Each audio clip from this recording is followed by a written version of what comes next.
An important topic is the use of poison by the BND. It is known that in the past, persons purposely had been encouraged by snitches to drink. Allegedly, this was done to make them talk. One has to assume that in today's Germany, the whole illegal drugs trading takes place under the surveillance and governance of the secret services. The German secret services deliberately supply targeted persons with drugs to harm them and make them addicted to legal or illegal drugs. The brainwashing, steering and mood management techniques described elsewhere on my homepage and in my films are employed to enforce the use of drugs by persons being regarded as enemies of the totalitarian state. But if a dealer sells drugs to the wrong persons, he's in big trouble. Often the victims of torture by the totalitarian German state, on top of that, are being punished for taking drugs. According to publications, the law enforcement agencies are only allowed to act against the Nazis within the German secret services when they are authorized by the Ministry of the Interior. Such an authorization was not even granted in a case in which one person was left dead. This would create an enormous scandal in every country, except for Germany. In November 2007 surfaced that officials of the Verfassungsschutz had warned one of their snitchers that a wiretapping by the police was going on. This snitcher had delivered guns to right-wing extremists. With one of these guns, a person was shot dead during a robbery. In this particular case, the investigation is halted because the Ministry of the Interior in Düsseldorf did not grant an authorization to investigate the betrayal of official secrets by the officials of the Verfassungsschutz.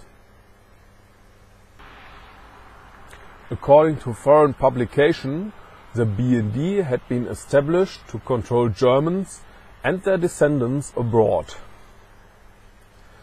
Germans and their descendants abroad had been, in 1946, the persons who had fled the persecution by the Gestapo. And of course the survivors of the concentration camps and prisons, who had left Germany either because they were foreigners or because they did not want to live any longer in Germany. Most of the BND officials had been the offenders of the Third Reich. Of course, they used all possible means to covertly silence their victims. It is obvious that the Nazi Secret Service BND systematically used poisons which did not kill, but instead heavily damaged the health of the targeted individuals during years and decades, with the aim to neutralize them.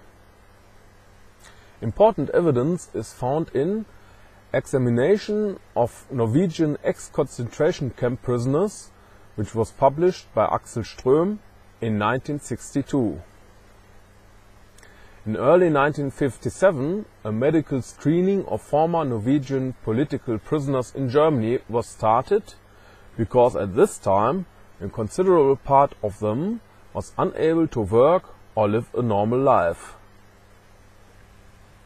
Most remarkable is that the number of persons affected was rising at this time. Former prisoners had, as one would expect, recovered well immediately after their liberation. They had lived a normal life. But more than 10 years after their liberation, they developed symptoms of breakdown despite no recent damaging mechanisms were identified.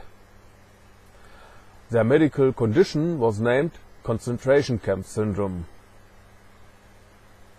Of the affected, 81 out of 100 complained about increased fatigue, 74 about nervousness, and 73 about decreasing memory and the inability to concentrate. Many of the former political prisoners experienced premature aging. Considerable shrinkage of areas of the brain was seen in many radiographs of the affected Gestapo victims. As the political prisoners had recovered within a short time after their liberation, one has to agree to the only possible conclusion. They had been victims of a well-coordinated, covert poisoning of as many former political prisoners as possible to silence them. This poisoning may have been started as early as 1946 or 1947 by the former SS and Gestapo personnel who had established the Organisation Gehlen, which later was renamed BND. The BND officials obviously used their net of snitchers which they had organized during the occupation. Members of my family had told me how they had been openly persecuted abroad by the BND in 1958. This persecution was carried out during many weeks without any identifiable reason. One reason seems to have been to keep the local authorities busy and to divert them from other concealed operations. Primarily, poisons being effective over weeks or months will have been used to reduce the necessary effort.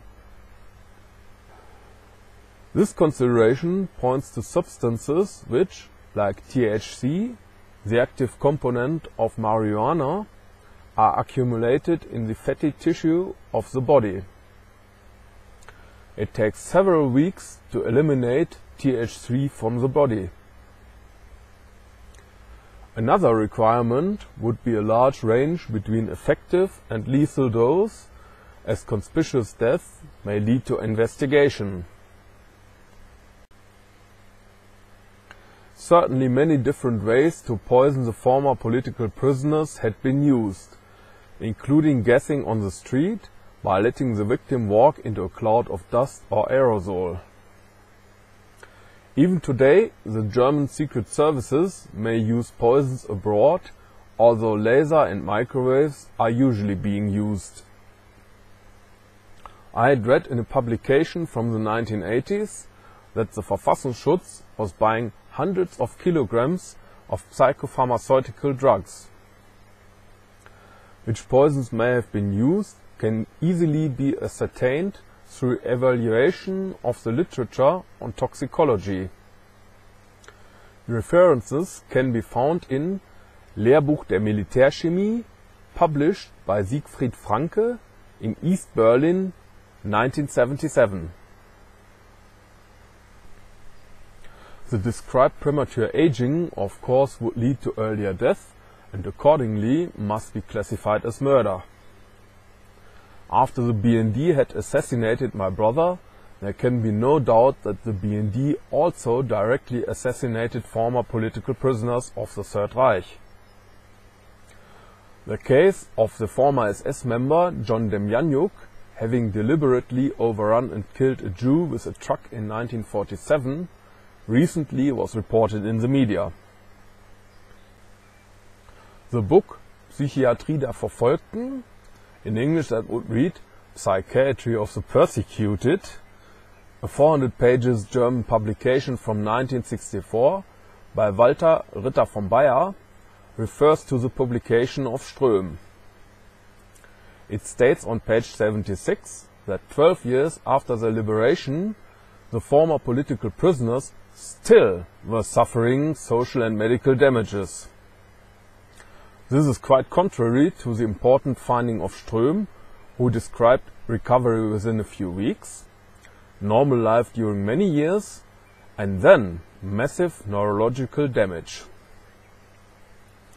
This is obviously a deliberate cover-up of the very remarkable findings of Ström to prevent further discussion of the matter. This book also documents many cases of open persecution of former political prisoners and victims of racial hatred. All of these victims of open persecution by the Gestapo, Organisation Gehlen and BND are defamed as paranoid, schizophrenic and the like. Walter Ritter von Bayer in 1972 was decorated with the Bundesverdienstkreuz.